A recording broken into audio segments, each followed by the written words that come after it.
request that all questions be held to the end. However, if you do want to register a question in the chat box, I will hold on to it as moderator and share it with the panel towards the end. So please feel free to put any questions in the chat. Submit people here. So to give you a background, the International Society for Industrial Ecology promotes industrial ecology as a way to address sustainability challenges and to achieve a circular economy. The science of industrial ecology applies a systems perspective to explore how material and energy are used by society to find solutions to complex environmental problems. Our session today examines the application of life cycle assessment in the built environment with researchers from across the UK and Canada, and more complete approaches to quantifying the implications of built environment decision-making are increasingly in demand. To give an example, the 2022 Construction Playbook, which is the UK's public procurement guidance manual, emphasizes the need to include whole life accounting, net zero strategies, and circular economy initiatives. To inform us about considerations of approaches within LCA, we have 4 exciting speakers today who will be addressing life cycle assessment methods for application to various facets within the built environment. And we'll start with our first speaker. Our first speaker is Gabriel Carmona Aparicio, who is a Marie Curie Research Fellow at the University of Cambridge. And Gabriel's work focuses on resource efficiency, material and energy services, and the circular economy. Gabriel has over 15 years of experience working as a consultant and sustainability professional in Europe and Latin America. And he's going to be speaking to us today about resource circularity as it pertains to mobility. So I will hand it over to Gabriel. Thank you very much, Eugene, and good morning, everybody. I'm going to present a case study about UK car-based mobility and trying to show an application of the LCA concept, but combined with circularity. So let's start with this idea of circularity, which is like is circularity an ideal state? So we have seen several designs for perpetual motion machines that can do several work in indefinitely way. However, these perpetual motion machines remain utopia. It's more like a theoretical benchmark against which to pursue and measure progress, but in the end, it's just like an ideal. So it's tempting to think that the circular economy is practically achievable, but so one circular economy where there's no waste, the materials can be in a perpetual loop, the products are recycled indefinitely, and we don't deplete any kind of resources, but in the end, it's just an ideal. So I think that's very important because any strategy or circularity assessment that we want to apply, we have to take into consideration that there are laws of thermodynamics and we are limited by them.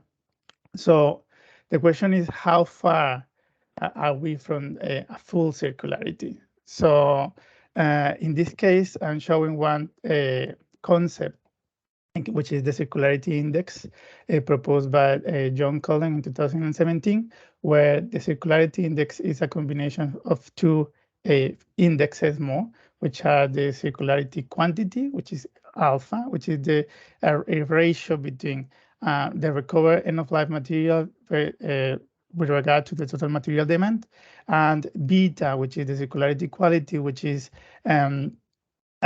relationship between the energy required to recover materials versus the energy required for primary productions of any materials. And in this figure, we can see 5 materials used widely in the world, which are concrete, paper, steel, aluminum, and plastic. So, and we can see how far in both circularity quantity and circularity quality, they are from a pure circularity. So basically, these indexes allow us to measure the degree of a system to achieve full circularity, and it ranges from 0, which is 0 circularity, to full circularity, which is 1. And in between those values, we can try to identify the practical limit and the theoretical limit of this circularity.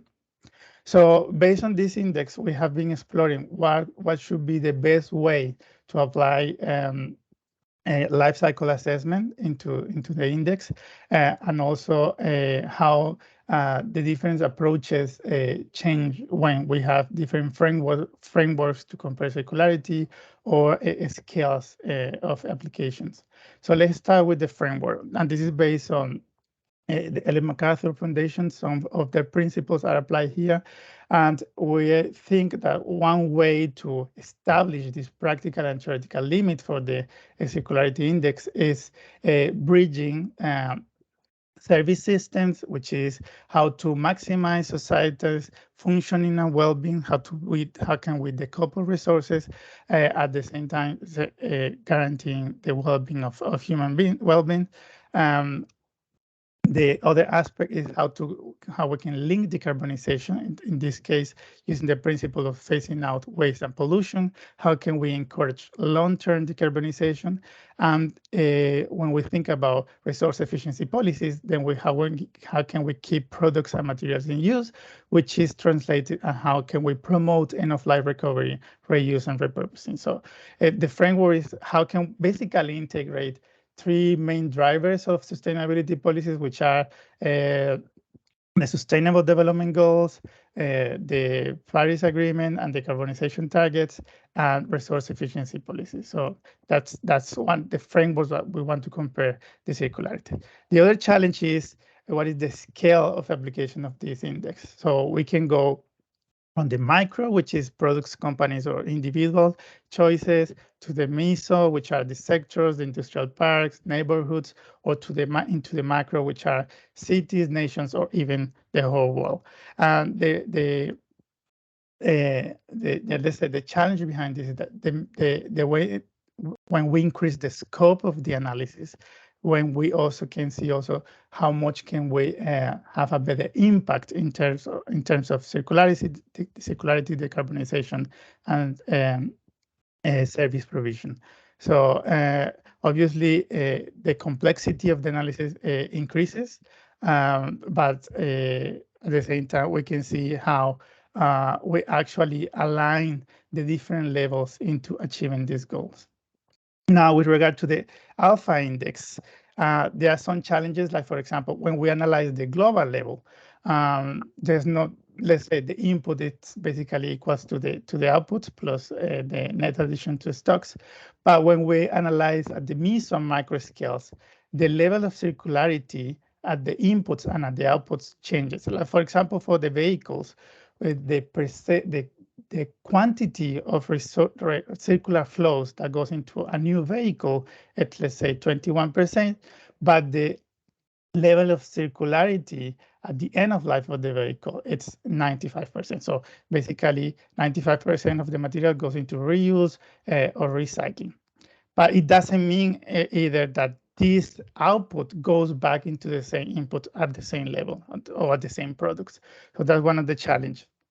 The other one is there's an imbalance between supply and demand.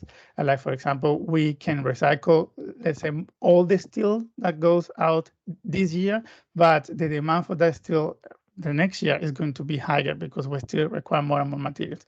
And then the challenges of metal pollutions that limit the recyclability.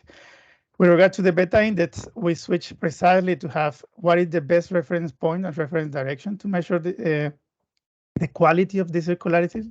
So in this case, we are using a linear system as a reference, and then we compare to different circular systems when one use more recycling, other use more reuse or return.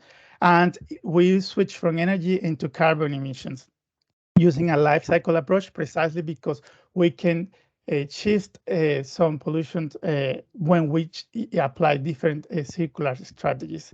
And finally, we use as a reference unit the service that the service that the circular strategy is trying to supply. So for example, mobility, shelter, nutrition. Just quickly, as the example I'm going to present, for example, the current level of the vehicles, the internal combustion engine vehicle, has a level of circularity of 0.01, where 22%, as I say, of the inputs come from circular flows, and 91% goes of the output goes into circular flows. And we can say the life cycle of this product, and that give us the level of circularity. So comparing the vehicle with the current level of circularity versus a vehicle that is fully produced with raw materials. Now, when we compare with a company, we apply different light weighting strategies because they were interested to see, okay, if I apply light weighting, how can how the circularity of my company can increase? So we compare 3 different prototypes of vehicles, one with high strength steel, another one with a high quantity of aluminum, and another one with aluminum and carbon fiber. And we saw that just applying one single circular strategy was not enough to move the circularity performance of the product. So in that case, we then move into a low energy and material demand that was proposed by Arnold Grover at IASA, which when we have to actually change the dynamics of the way we see mobility, the way we see the industry, the fuel efficiency. So we have to actually have deep changes in the way we operate as a society, and then we can start to see a shift in the performance of the mobility as a service, and not just a vehicle as a product. And this is where the built environment comes into play, because we have to reorganize cities, we have to rethink the way we move from one point to the other to contribute to not only circularity, but also decarbonization and service provision. So this is like what I wanted to say very quickly. I hope I'm still on time. I'm happy to answer your questions at the end. Thanks so much, Gabriel. Very interesting. And just a reminder, if you do have any questions, can you please put them in the chat? Otherwise, we'll open the mic at the end and people can share their questions. Wonderful. So moving on to our next speaker. Our next speaker is John Connaughton, Professor of Sustainable Construction in the School of the Built Environment at the University of Reading.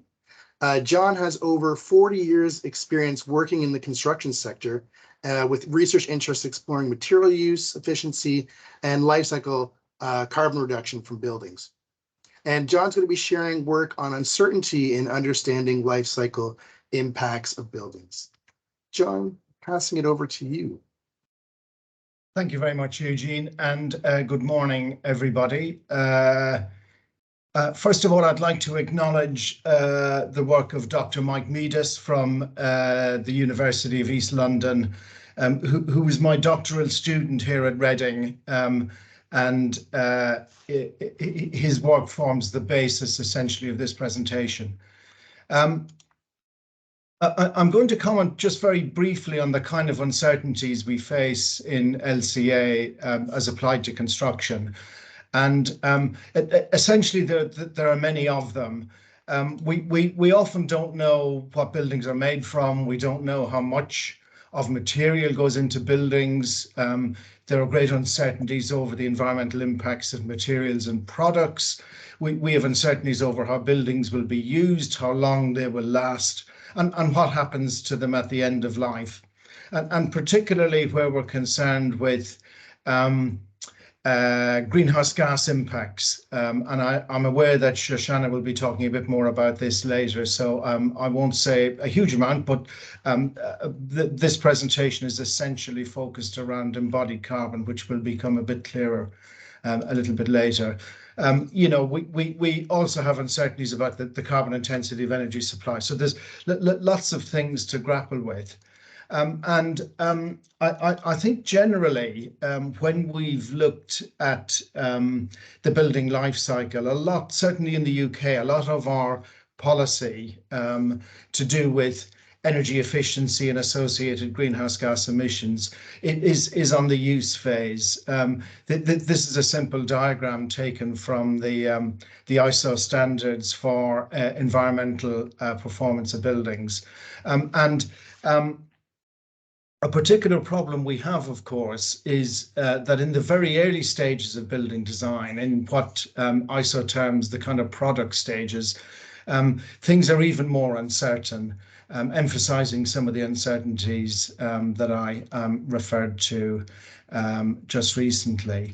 What I'm going to talk about, just to really emphasize this problem that we have about uncertainty, is focus on an element of building design, mechanical and electrical and plumbing services, MEP services, which are particularly problematic in this aspect. And hopefully the example will help kind of bring into focus what I'm trying to say, which I will come to at the end.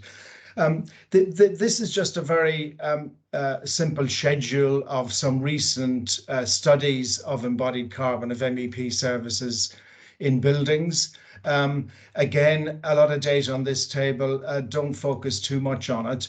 But the column I've highlighted here is the results of what we might call building level assessments, which express greenhouse gases or embodied carbon or indeed embodied energy in terms of some building metric, usually square meters of floor area.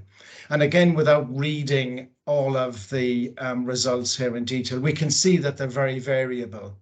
And this is a real problem we have in understanding reports of embodied energy and embodied carbon assessments for buildings. That we need to understand a lot of the conditions under which these estimates and reviews were carried out to get a sense of the variability.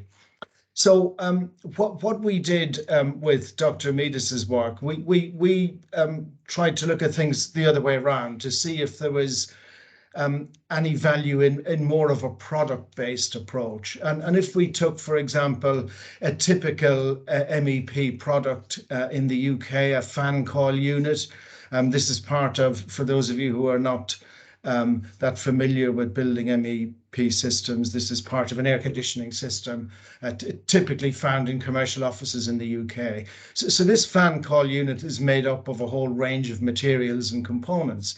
And what we tried to do was to disaggregate those units into their constituent materials. And we got data from a manufacturer in the UK on the mass of different materials in a typical fan coil unit across the range of units that manufacturer was providing.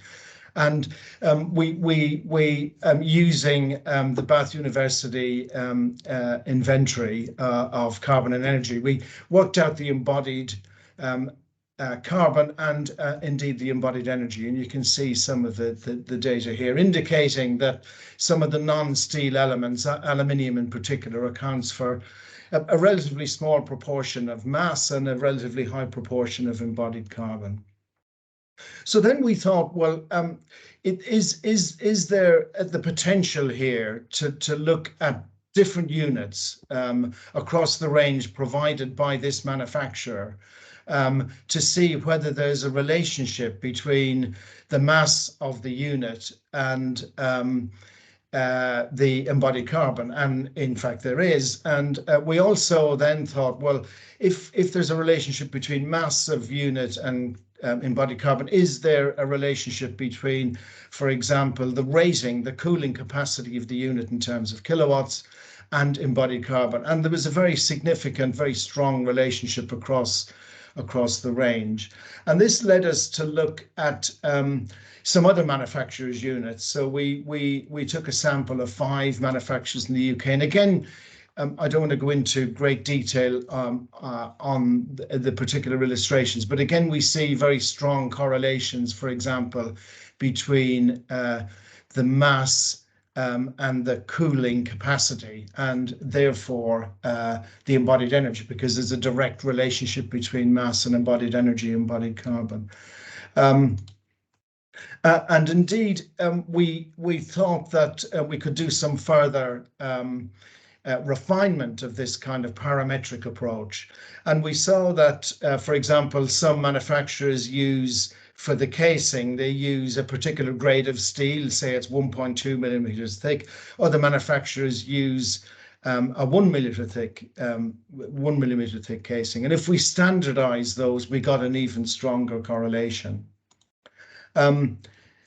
So what I want to do now is just end with some questions that are posed here, because I think in life cycle assessment in the building sector, we're confronted with great uncertainties, and we're also confronted with, quite a kind of a burdensome calculation methodology that is expensive and requires a lot of time. And on the basis of this analysis, I was wondering whether a more parametric approach, while it may not be as accurate as we would like, it might give us sufficient, a certainly comparative assessment to work with. So the first question is how useful this is. And the second is, could this apply perhaps to other elements? What other parameters could we use? I could think here of, for example, structural frame. I could think of maybe concrete flooring, cladding systems, and so forth, that we could maybe provide some kind of parametric approach. We haven't done this yet. Where would that data come from? Would we need to survey manufacturers? Could we get that data easily from projects? And ultimately, the question here, of course, is what level of certainty can we accept? And can we learn from in-use modelling? In the UK, you may not be able to see this little illustration very clearly, but in the UK, we have, for regulatory purposes, a standardised building energy model, which provides an assessment for regulatory compliance of potential energy use. Of course, it doesn't estimate actual energy use, and this is a little illustration of the extent to which the modelled and the actual results can vary. But that variance is understood, it's well accepted in the building services design sector. And I just wonder whether we can think about accepting a level of uncertainty when it comes to LCA assessment as well. So thank you very much for listening. There's some key references here which will obviously be available in the recording of this session later. Thank you. That's brilliant. Thanks so much, John, and right to time again. Wow, we're doing great for that. Our next speaker, our third speaker today is Adam Mason, PhD candidate in civil engineering at Imperial College London. Adam worked in industry as a graduate engineer at BOC prior to starting his PhD, with his doctoral research examining the quantification modeling of natural resource use in ecosystems to develop more comprehensive tools for ecological impact assessments. So Adam, if I can hand it over to you to share your screen. Thank you very much. I'll just get it. Great. Right, so. Perfect, can see that. Yeah, that's great, thanks. Okay, so yeah, I'm Adam, and I'm going to be talking about some current research where we're using ecosystems approach to better capture biodiversity loss in LCA. I'm going to talk about a case study looking at urban green infrastructure, so green roofs within the built environment. So the motivation for this research, there's a real need to better capture local biodiversity impacts in LCA. You'll have seen there's an increased use of green infrastructure, things like green roofs, green walls, even gardens in the built environment in cities in particular. And one of the reasons this is done is to support biodiversity. However, we found it's difficult to describe these kinds of green infrastructure within LCA because there's a lack of suitable characterization factors. In LCA, these will come under land use type, and they're just not well described or described at all. This means that urban LCAs looking at their impacts or their benefits are just not comprehensive. We're hoping to address this research gap, and we have three main research aims. So we're hoping to quantify the biodiversity, the animals, in this case, supported by urban green roofs. We're hoping to do this in a way that we can integrate the ecological result into conventional LCA. So the endpoint impact would be species loss. And third, using the results, we're hoping to develop a new characterization factor to sort of generalize the method, and you would avoid having to model explicitly each time. This is an image of a planned development in North London, and the highlighted part on the left is the section that we're using for our case study. You'll notice it's very green, and often the final results aren't as green as these concepts make you think. But if we were to apply an LCA, conventional LCA, the benefits of all this green infrastructure wouldn't really be captured. So if its purpose was to offset the ecological impacts of the rest of the development, the extent of offsetting given by the green infrastructure wouldn't be fully understood. Our method has two main parts. So the first part is the ecological side. We're hoping to model the local ecosystem. Essentially, we're constructing a food web. So the same as you would have seen at school and all museums and textbooks and stuff, just a simple food web that shows which animals will use the green roofs. And second, we relate the energy production on the green roofs to the animals' metabolic needs. And this will tell us essentially how many of each species the roof will support. And just a quick point, biodiversity means the variety of plants and animals and so forth. But here, because we're looking at a roof, we're restricted to terrestrial animals. Second part of our method is the conventional LCA. So we're doing a cradle-to-grave LCA on that case study site. There's going to be 18 residential buildings. These are all concrete frame buildings with two roof designs. So these will be either concrete roof, this is asphalt and gravel, and a very, or the other option is a very simple green roof. We chose quite an ambitious 100-year lifetime and used Impact World Plus to do the assessment. And with these two steps, we try and combine the results and then analyze them. So first of all, this is the ecosystem result. So it's quite a busy diagram, but as you see, it's essentially a food web. So at the bottom is the energy produced by the green roofs. This is either nectar or plant biomass, so things like leaves. And this is eaten by the species, and energy flows through the ecosystem, and we're able to support a number of species. We find the green roof support 52 species, so just over 1,300 individuals. And critically, this is a result that conventional LCAs do not capture. Using population density, we're able to convert this into the same units as the LCA endpoint results.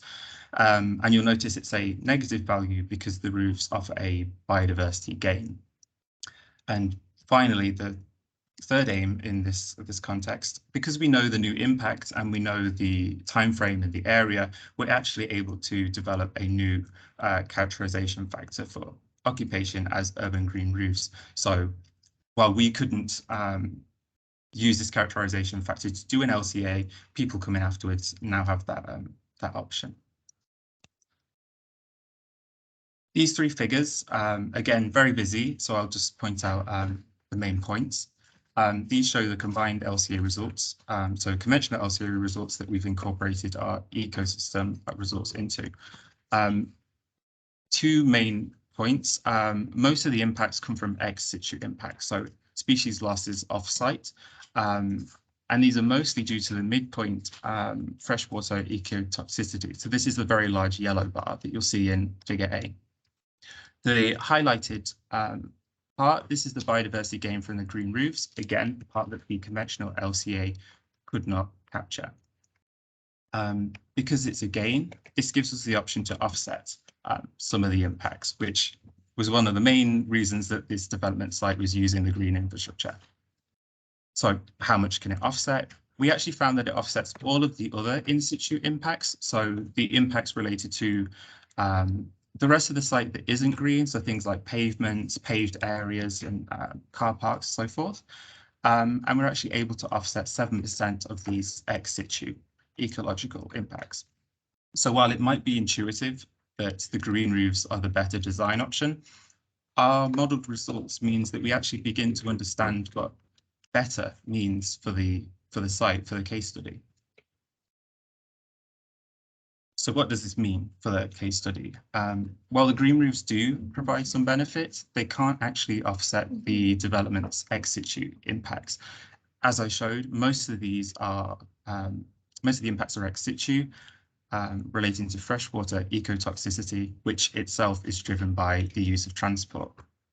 This means that while it's good to use green infrastructure, there's an ongoing need for benevolent design, the use of more sustainable resources, less waste, and a reduction in transport. When we performed a sensitivity analysis, we found that even when we reduce these two parameters, the green roofs could still not offset all of the ex situ impacts. So important in this this panel, what does this mean for LCA? What does the research mean for LCA?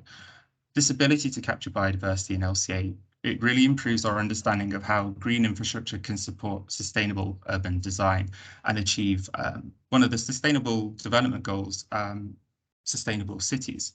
So we offer a more holistic perspective, perhaps not circular, but by incorporating nature and humans together, we can really begin to understand the implications of urban design, of the growing need for urbanization, and develop much more comprehensive and accurate life cycle assessments.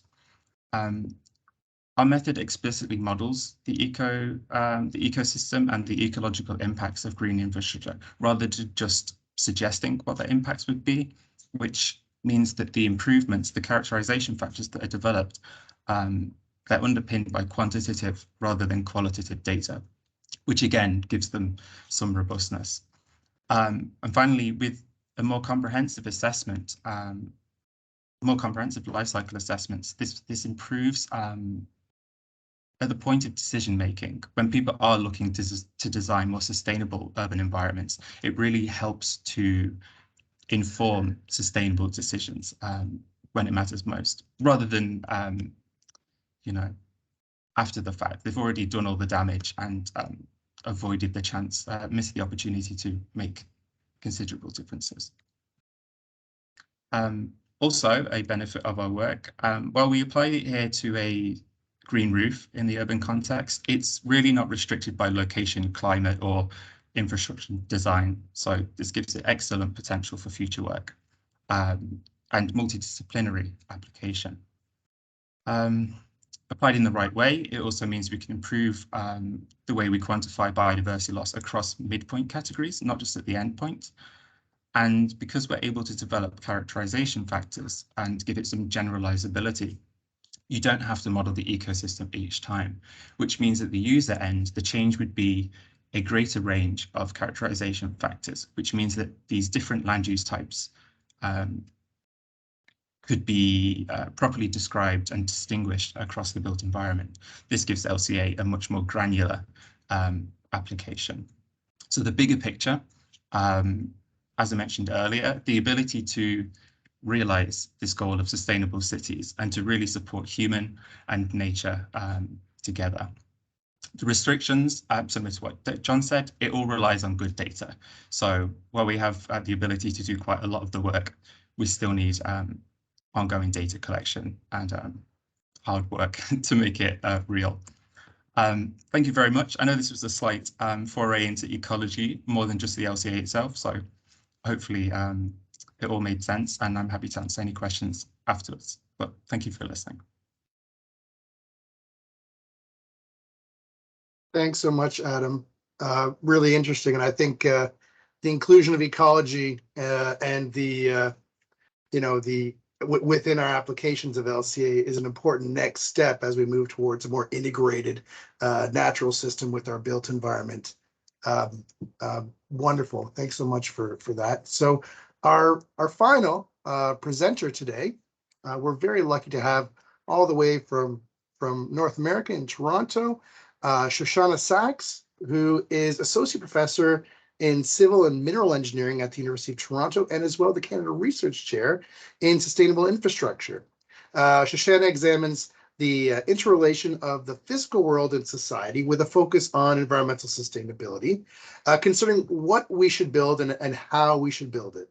Prior to her PhD studies, Shoshanna worked in the infrastructure group at Arup Toronto. Shoshanna, if I can hand it over to you. Thank you.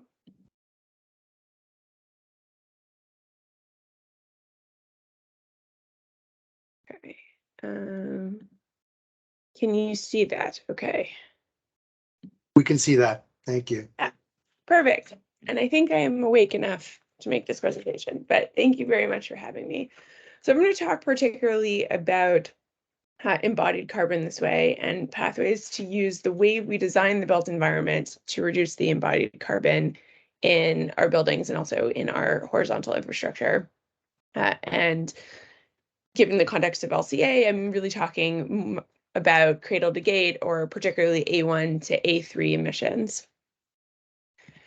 The motivations for this research has been about the tension in between two large crises that we are facing, both locally where I live and also globally. On one hand, we have a big deficit of infrastructure, and we don't have enough housing for our population. We have degrading older infrastructure that needs to be rebuilt, and for instance, not enough public transit infrastructure, which we're going to have to build from scratch in the future. I understand that the population growth dynamics are different in the UK than they are in Canada. But for example, Canada is planning to increase our population by more than 1% a year every year for the near-term future. And which means that we need to build, just in the part of Canada where I live, for example, 1.5 million homes in the next decade. And that's widely accepted as sort of a minimum number across the political spectrum. It's a massive amount of construction. We have never built this much on a yearly basis ever in our history. So on one level, we have this massive need for construction, which is going to require a huge amount of primary resources. And on the other level, we have the climate crisis, which demands reduction in resource use across all aspects of society. And how can we possibly do both of these things at the same time? And already material use at a global scale is making up, about a third of overall greenhouse gas emissions every year, with being led by concrete and steel.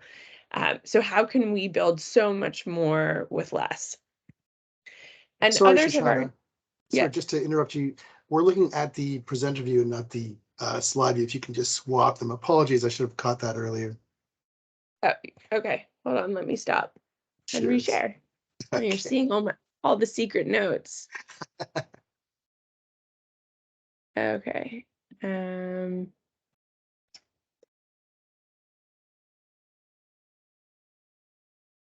How's that? Perfect. That's working now. Thanks. Okay, great. So this slide you knew was coming, but other research has identified that we can stay within 2 degrees, if not really within 1, by having much more efficient material use. And most of the research in this space has been top-down and gives broad guidelines of what we need to do, like we need to use a little more wood, we need to use less steel by about 20%, we need to extend the lifetime of our buildings. But from a bottom-up perspective of, what does that mean? How does that change building design? How does that change city design? There's still a lot of space, and that's the area in which we're working. I assume that everybody knows what embodied carbon calculations look like, but just as a primer, you need to know how much material you're using, you need to know how much energy you're using, and you multiply that by the upstream impacts of creating that material and energy. The material use is A1 to A3, energy use is A4 to A5. I'm mostly talking about material use today because that makes up in buildings about 90% of the overall impact most of the time. A lot of our key obstacles to reducing our material use and our resource use and our embodied carbon are things that are identified by others today. We have a pretty poor understanding of our material characterization. We sort of know roughly how we build things. We tend not to know exactly. We also have habits that lead to more construction than we need. When I was at Arup designing subway stations, I knew that I could be more efficient with materials on the things that I was building. And I always wanted to go to our clients and say, give me the weekend, I'll save you some materials, we can split the difference, everyone gets rich. But that wasn't the way we did business, and certainly would have been inappropriate given I was very junior. But also within the embodied carbon calculation, we're focusing a lot on a conversation of which materials are better, and that somewhat implies that we could just switch to better materials and keep building the way we are without spending nearly enough time thinking about, could we use less materials in the first place? Could we be more efficient with their use? So the work that we have been doing with my research group is, can we understand how much materials we're using bottom up, on a building by building level, on an area by area level, and how can we do better? So for the last, 4 or 5 years now, we've been gathering building drawings for as many buildings as we can of all different types, and going through them and doing really detailed material takeoff. So just for scale, each data point on this graph takes between about 40 and 200 people hours to make. And but over time, we've been able to do, I think we're now up to just over 111 buildings, and we have detailed categorization of what materials we're using and where in the building they're being used for. So X amount of concrete in Y basement wall. And we categorize it all by master format and uniformat, which are construction management ontologies that exist and are quite widely used in North America. So this is the material intensity normalized by meter squared for each of the different buildings, from single family homes, so one house on a plot, to accessory dwelling units, which are sort of smaller houses built in people's backyards, to high rises and commercial buildings. Missing middle is a North American term, really. It means anything multi-unit that's tends to be 4 stories or lower. And because of the way the categorization is done, we can parse the information in a bunch of different ways. So this pie chart shows where all the material mass is going in our buildings. We made it when we had 70 buildings when this paper was published. And you can see that there's a lot of materials going into floor slabs. This is partially because of the construction rules in Toronto, which cause step back. So as you're building buildings, the taller they go in many places, the smaller they have to get. And so they end up looking like a tiered wedding cake, which leads to very high loads on the slabs, meaning they have to be quite thick. Another way that we can parse the information is looking at above versus below ground resource use. And you can see here that many of our buildings are icebergs. And this, again, is largely driven not by functional needs so much as by zoning rules. So we're using a lot of materials underground to make parking space. We have rules about how to construct buildings. That means the above ground space counts in your limit of how much space you're allowed to build, but your below ground space doesn't, which incentivizes the construction of iceberg homes. It's very possible to build buildings another way, but this is how we tend to be building them. From a more sort of nerdy methods question, something that we came up across pretty quickly was, what is the function of a home, and is meter squared a good functional unit? And I've shown 3 different types of shelter. They could all be measured in meter squared, but they give very different functions. I think we would all agree, especially between the tent and the buildings that would be harder for the wolf to blow down. And so we started realizing it's that meter squared in many ways can be quite flawed of a metric. And especially if you're trying to reduce future embodied carbon, if you're making rules based on meter squared, you can be leading to quite counterintuitive outcomes.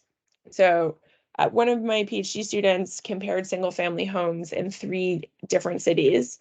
And when we look at the material intensity across these 3 different cities, normalized at the top by meters squared, at the bottom just by a single building unit, in the middle by a single building unit, and the bottom by bedroom, we would come up with wildly different characterizations about which city is building the sustainable buildings depending on how we normalized.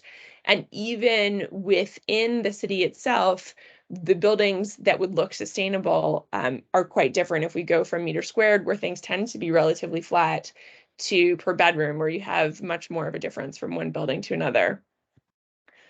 And the original data set I showed you when normalized per bedroom looks like this. You see a lot more variation between building types. Other work that we've done is said, can we look at different housing forms? The idea of building low-rise multi-unit missing middle is becoming increasingly popular in North America. I know this is very familiar in Europe, but here it has been illegal for the better part of the last 70 years. And so we started looking at the embodied carbon across the different types of buildings in our data set to see where buildings were leading to efficiencies. Was there a right form type? And some of the things we found was that, you know, there's a lot of concrete in high-rise buildings, both per meter squared and per bedroom, though they do lead to infrastructure efficiencies. You know, this is just the building, it doesn't include the servicing roads or water or infrastructure. Other things we found was that in some of the smaller buildings, there was a huge amount of insulation. This is driven by quirks of the regulation around these buildings, and that they often need insulation in interior floors. And often waterproof insulation, which leads to higher greenhouse gas intensities.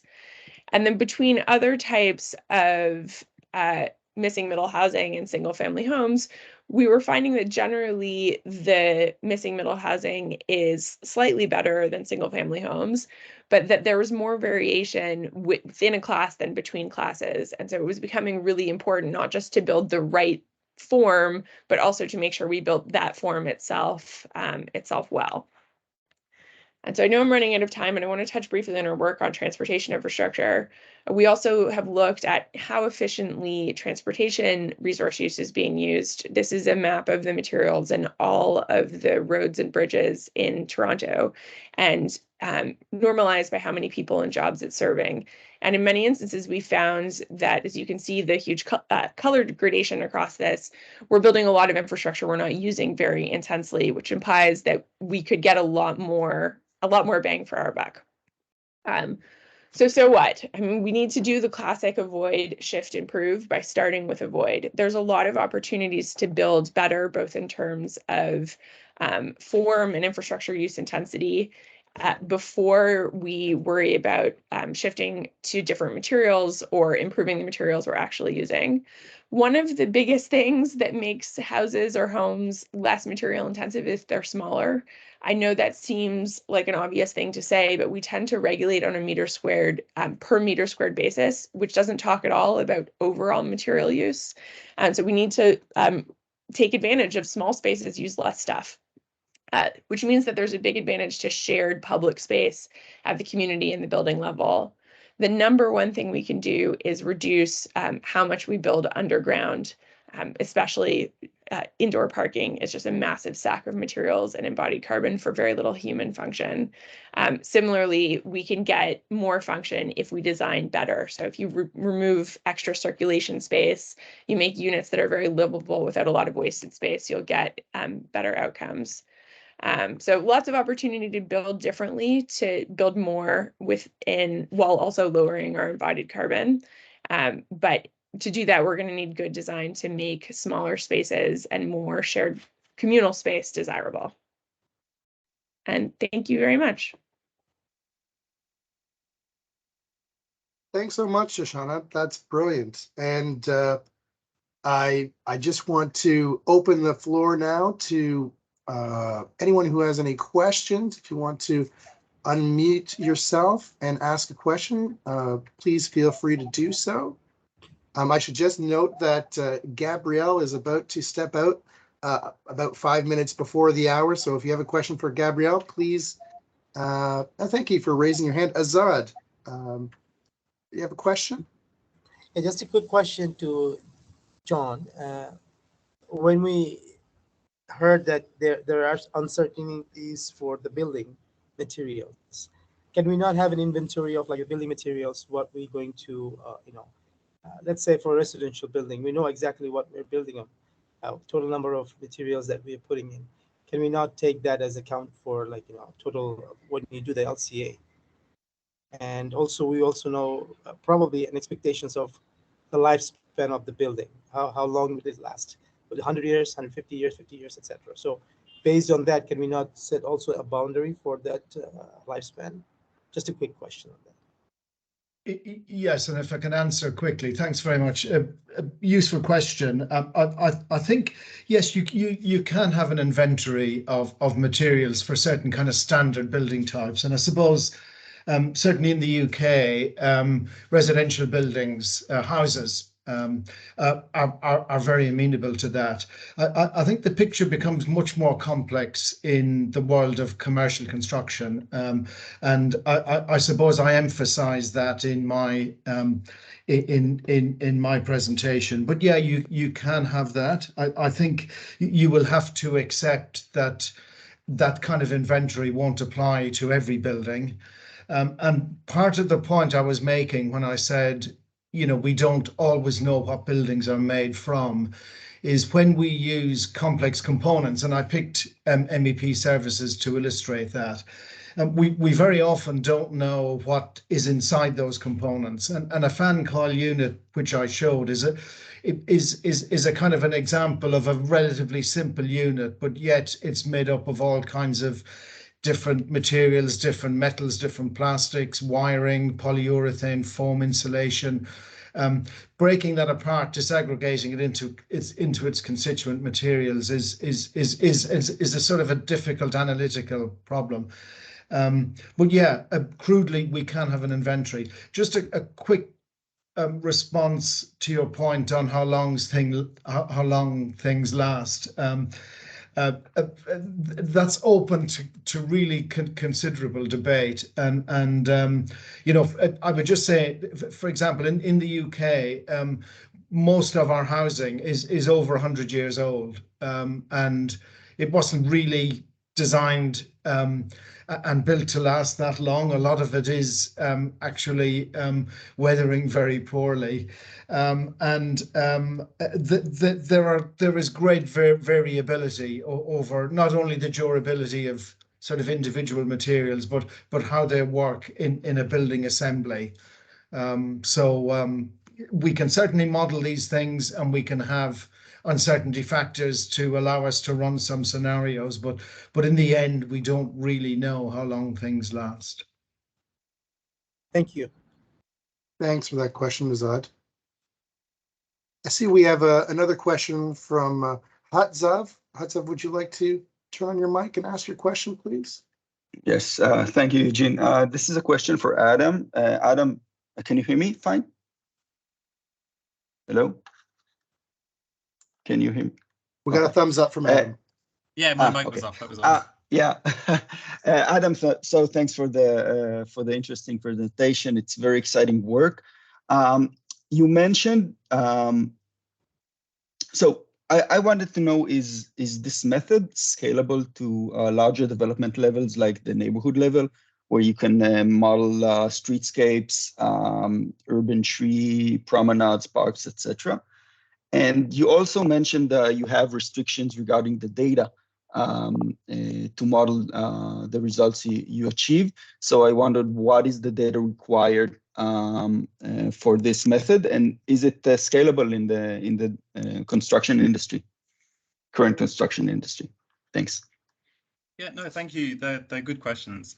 In terms of scalability, like I mentioned at the end of the presentation, there's not really any restrictions. It's based on energetics. So as long as most animals, most organisms need energy to satisfy metabolic needs, the same way that humans need to eat, animals need to eat. That might be plants, it might be other animals. So in that sense, you can apply it at the neighborhood level, but perfectly fine. It doesn't even need to be green infrastructure. It could be things like ponds, or even in terms of looking at agriculture. If you've got grazing animals, even their waste can support insects, which then go on to support other things. So you could look at it in even beyond the built environment.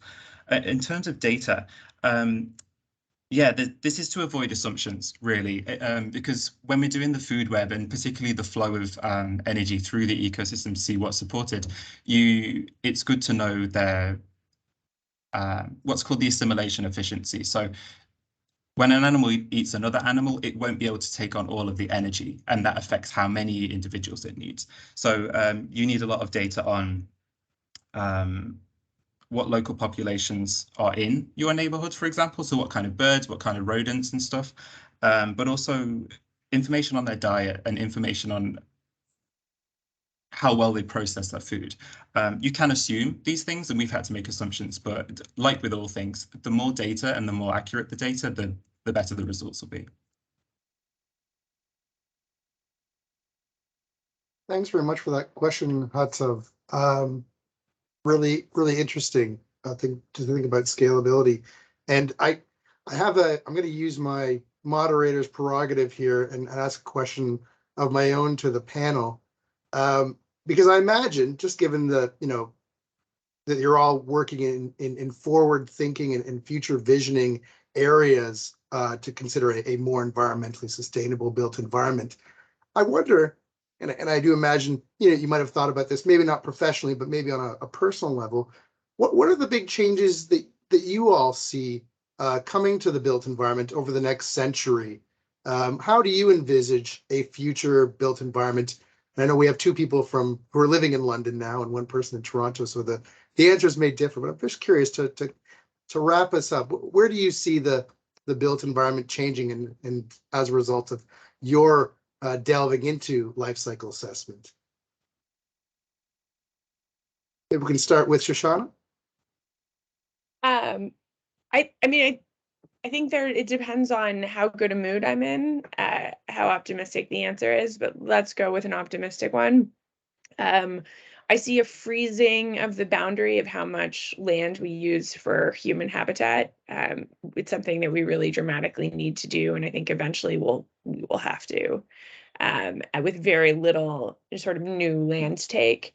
I see the end of the single family home. I think that the half-acre plot with one house on it is fundamentally incompatible with a livable future. And so that's the end of things. So what does that mean on the upside? I think we'll see a lot of better design, so really thoughtful designed spaces that more efficiently use space, a lot more, 3 and 4 units, things together, and a lot more mixing of uses than we've seen over the last century. Basically, I think it's going to look a lot like the 18th and 19th century. Well, that's great. The limitations of energy supply, I guess, will have a role to play in that. Thanks, Shoshanna. John? Yes, I kind of agree with Shoshanna.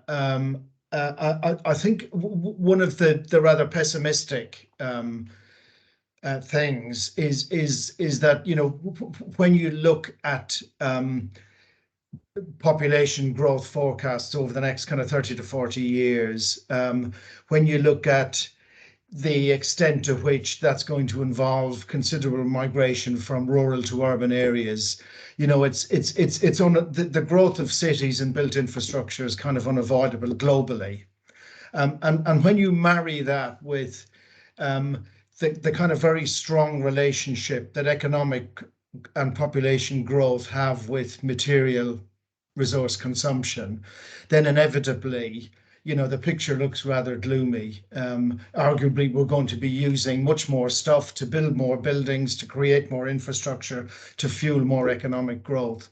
But I would just like to add that my hope is that we will adopt much more material resource efficiency. We build too much new. I mean, I sort of said in answer to a question earlier that a lot of our building stock here in the UK is old. There's nothing particularly wrong with that. Some of it isn't in very good condition, but modifying that stock is a lot more materially efficient than demolishing it, disposing of it, and building new. So my hope would be that we are much more resource efficient. Thanks a lot, John. Really interesting. And Adam, do you have anything you want to share on that? In your future vision? I'll be optimistic as well. I'm not sure whether we'll achieve circularity just yet, but I think definitely something that's more sustainable, something that supports the human population, this need for urbanization, but as well doesn't forget that this perceived gap between urban areas and natural areas, it doesn't really exist. There's a lot of intertwining, and if we're taking over all this natural land, there really needs to be a way that we increase it and support it in the places that we live. So yeah, something more sustainable and more meaningful design, so less superficial green infrastructure, and something that's really grounded in meeting these needs, human, animal, or otherwise. Well, you've sold me. That sounds wonderful. Well, thanks again to you all for sharing your research and your thoughts on LCA applications of built environment. And thanks to all the guests. I know we've lost you going a little bit over time, but thanks for all of you who've attended. And we really appreciate the thoughtful questions and the brilliant presentations too. Thanks again, everyone, and enjoy the rest of Industrial Ecology Day. Thank you. Thank you. Thank you very much. Yeah, bye-bye, everyone.